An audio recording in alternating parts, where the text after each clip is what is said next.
정치권의 핫한 이슈를 모아모은 이슈집입니다. 프레스룸 라이브의 뉴스 핵심 관계자 두 분 나오셨습니다. 어서 오십시오. 안녕하십니까. 자, 국민의힘 얘기부터 나눠보도록 하겠습니다. 장가희 기자, 어제 혁신위 활동 종료 후에 친윤 핵심 의원 중 한 명이죠. 장제원 의원이 내년 총선에 불출마하겠다라고 해서 굉장히 떠들썩합니다. 네, 그렇습니다. 우선 어젯밤에 장제원 의원이 자신의 SNS에다 글을 올렸습니다. 자신의 아버지인 고 장성만 전 국회 부의장 산소를 찾아서 아무리 칠흑 같은 어둠이 감쌀지라도 하나님은 더 좋은 것으로 예비하고 있다는 것을 믿으라는 아버지의 신앙을 믿는다면서 총선 불출마로 잠시 멈추겠다는 뜻을 밝혔습니다. 지난달에 버스 92대 산악회원 4,200명을 동원해서 지역구 세과시를 했던 장제원 의원, 왜 마음이 바뀌었을까요? 조금 전에 기자회견했거든요. 목소리 들어보겠습니다. 운명이라 생각합니다. 저는 22대 국회의원 총선에 출마하지 않겠습니다.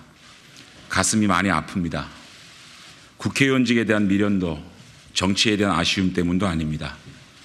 오직 저를 믿고 한결같이 응원해 주신 사상구민께 죄송한 마음 때문입니다.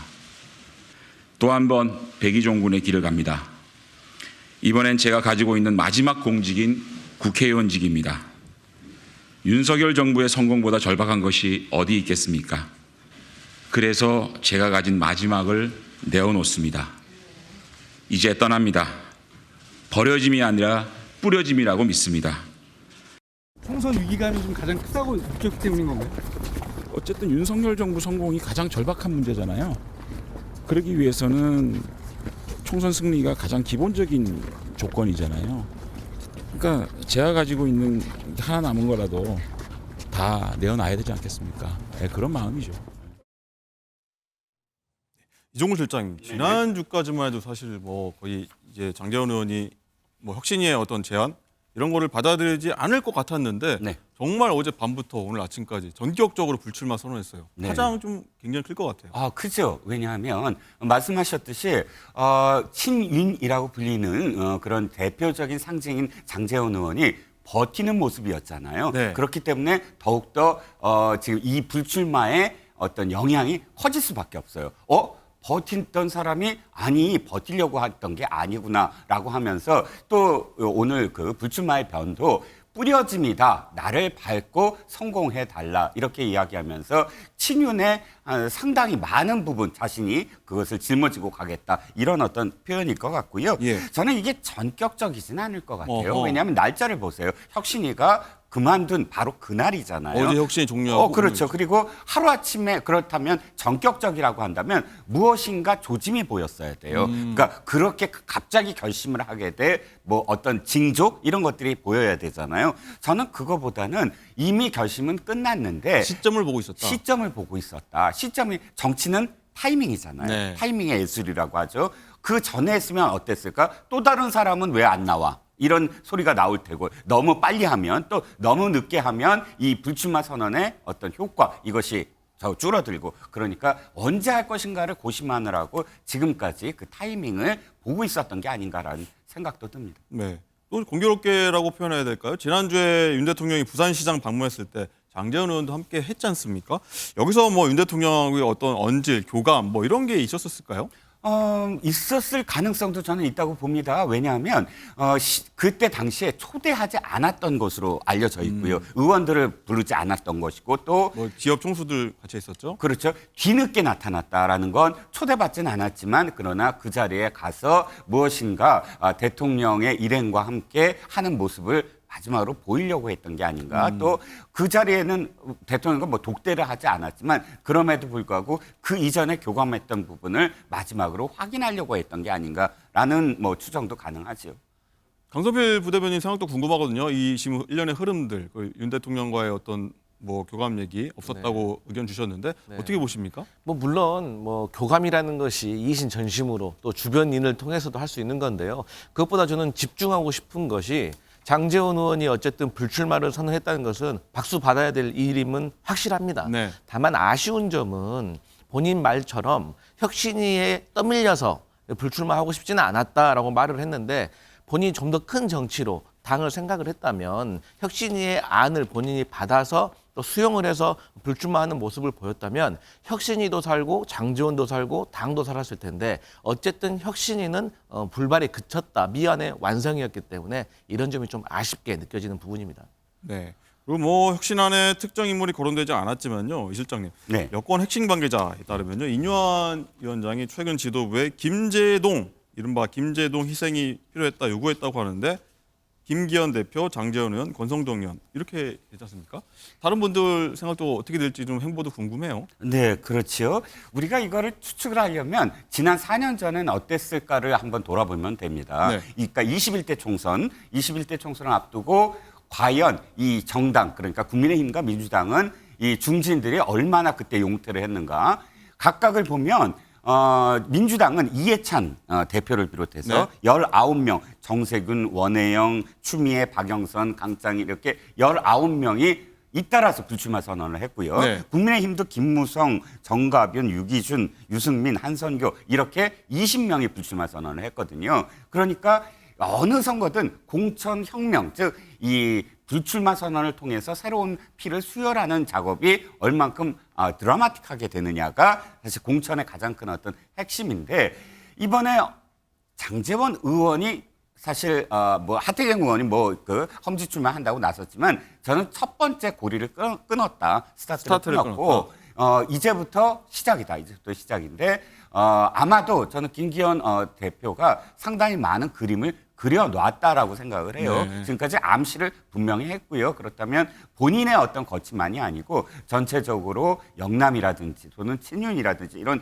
그룹들에 대한 순차적인 그런 이 공천 사퇴 또는 불출마 선언 이렇게 해서 연착륙하는 방향으로 아마 공천과 관련된 마무리를 짓지 않을까 싶습니다. 네. 어쨌든 말씀하신 대로 이제 김기현 대표의 거치, 소명 이런 게 좀 궁금해지는데 장가희 기자, 김기현 대표가 오늘 일정을 일단 다 취소해가지고 뭐 이르면 오늘 뭐 거치 발표할 수 있는 거 아니냐 이런 얘기도 나와요. 그렇습니다. 당초 오늘 그 윤재혁 원내대표 등 당 지도부와 함께 국민의힘 연탄 나눔 행사에 참석하기로 했었거든요. 그런데 이 행사는 진행을 하는데 김기현 대표만 빠진다고 합니다. 네. 자, 그래서 말씀하신 것처럼 이르면 오늘 자신의 지역구 불출마 선언을 할 수 있지도 않을까라는 얘기가 나오지만 좀 더 지켜봐야 할 것 같습니다. 그렇군요. 이종훈 실장, 일단은 김기현 대표가 어제 혁신이 종료한 다음에 뭐 이런 얘기했죠. 국민 눈높이에 맞지 않는 모든 기득권을 내려놓겠다. 이게 곧 뭐 아까 장가희 기자 얘기한 대로 본인의 지역구 내려놓겠다. 이 얘기로 기결될까요? 어떻게 될까요? 그 두 가지 케이스가 있겠죠. 지역구는 내려놓되 당대표는 계속해서 공천권을 행사하는 경우, 그다음에 지역구도 내려놓고 당대표도 내려놔서 완전히 모든 기득권이 그런 의미로 해서 비대위에게 이 당 지도부를 넘기는 경우, 이 두 가지를 상정해 볼 수 있는데 저는 아마도 지금 김기현 대표의 생각은 이해찬 대표의 길을 걷겠다 이렇게 생각을 하는 것 어떤 같아요. 길이죠? 21대 이해찬 대표가 불출마 선언을 하면서 그러나 나는 공천을 확실하게 해서 이 민주당을 100년 정당으로 만들겠다 네. 이렇게 했거든요. 즉 자신의 불출마 선언, 기득권 포기와 그다음에 공천권 확실을 해서 공천권을 휘어잡는 계기로 삼았었어요. 그때 네. 이해찬 대표가. 그래서 김기현 대표는 아마도 나는 이해찬의 길을 걸을 거다라는 그런 의사를 표시한 게 아닌가라는 생각도 듭니다. 강선필 부대변인 어떻게 보십니까? 두 가지 안 중에 어느 길로 가실 거라 보세요? 네, 저는 김기현 대표가 우리 이정근 실장님께서 예상하셨듯이 울산을 불출마하고 대신에 당 대표로 계속해서 공천권을 유지하면서. 행사하고 싶다. 그리고 이미 한간에 그 이해찬 대표 모델을 많이 공부하고 있다 이런 말들이 있었어요. 네. 근데 저희 민주당 입장에서는 뭐 타 당의 얘기에 대해서 뭐 왈가왈부하는 것이 적절하지는 않지만 일단 기본적으로 이해찬 대표와 김기현 대표의 당내 장악력에 대한 차이가 너무 큽니다. 이해찬 대표 같은 경우는 당내 장악력, 그립감이 되게 강하시죠. 그리고 마음으로 또 우리 따르는 의원들이 있는데 과연 김기현 대표가 당내 장악력이 그만큼이 될 수 있을런지가 관건이고요. 일단 김기현 대표께서 국민 눈높이에 맞지 않는 모든 기득권을 내려놓겠다라고 하셨는데 저는 하나 묻고 싶은 것이 좀 공허합니다. 그 말이 무슨 말이냐? 어떤 것인지 정확하게 구체적인 게 없는 것 같아요. 마치 우리가 길 가다 지나가다가 오랜만에 친구를 만났는데 언제 소주 한잔 하자 했는데 둘이 전화번호도 모르는 거죠. 그런 것처럼 좀 공허함이 느껴집니다. 그래서 앞으로는 이제 장제원 의원까지 친윤 핵심들까지 이렇게 불출마를 선언을 했으니 구체적으로 밝혀주는 것이 당대표로서의 어떤 당을 위한 네. 어떤 희생을 요구받을 것이다 이렇게 보고 있습니다. 뭐 기득권 내려놓겠다 이 발언이 뭐 당 대표 사퇴까지 갈지 아니면 또 다른 뭐 방법을 생각하는 건지 한번 지켜보도록 하겠습니다.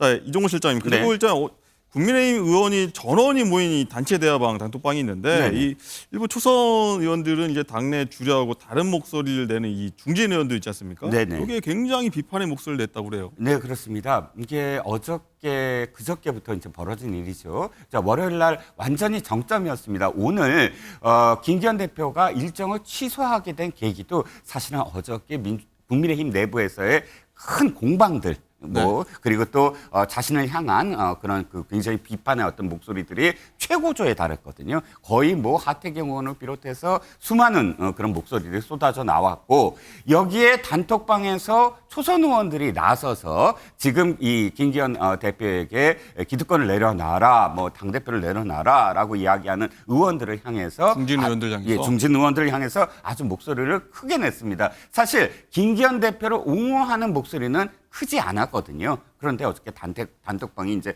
공개가 되면서 이 초선 의원들이 좀 더 개혁적이어야 되지 않느냐라는 그런 시각도 있지만 그럼에도 불구하고 어저께의 어떤 그런 초선 의원들의 목소리는 김기현 대표가 연착륙하려고 하는데 너무 몰아붙인다 이런 어떤 뉘앙스가 더 컸던 것 같아요. 강성필 부대변인 이런 상황도 어떻게 보세요? 민주당도 사실 비슷하지 않습니까? 초선 의원들이 좀 개혁적으로 나서야 되는데 좀 너무 웅크린다거나 네. 뭐 마찬가지입니다. 국민의힘 상황도. 네, 맞습니다. 이 당내에서 요즘은 금기시 여겨졌던 이 의원들 단톡방이 막 공개가 되는데요. 사실 저는 그렇습니다. 정치도 사람이 하는 거지 않습니까? 그래서 김기현 대표는 앞으로 그렇게 압박하지 않아도 스스로 용단을 내릴 수밖에 없는 상황에 이르를 겁니다. 장제원을 보십시오. 하지만 그것을 뻔히 알면서도 그 시간을 좀 못 기다려주고 막 당내에서 압박하는 것은 저는 조금 적절하지 않다. 한 사람의 정치적 인생이 달려있는 문제이기 때문에 저는 이렇게 막 그 압박을 하고 또 막말에 가까운 어떤 저주를 퍼붓는 것은 전 적절하지 않다. 그래서 당내 어른이고 어쨌든 당 대표 아니겠습니까? 네. 그렇기 때문에 당 대표가 용단을 낼 수 있는 시간을 기다려주는 것도 저는 예의다 이런 생각하고 있습니다. 쌍특검이 마무리되는 뭐 연말 연초 내년 연초에 거치 표명한다는 얘기도 좀 있는데 한번 지켜보도록 하겠습니다.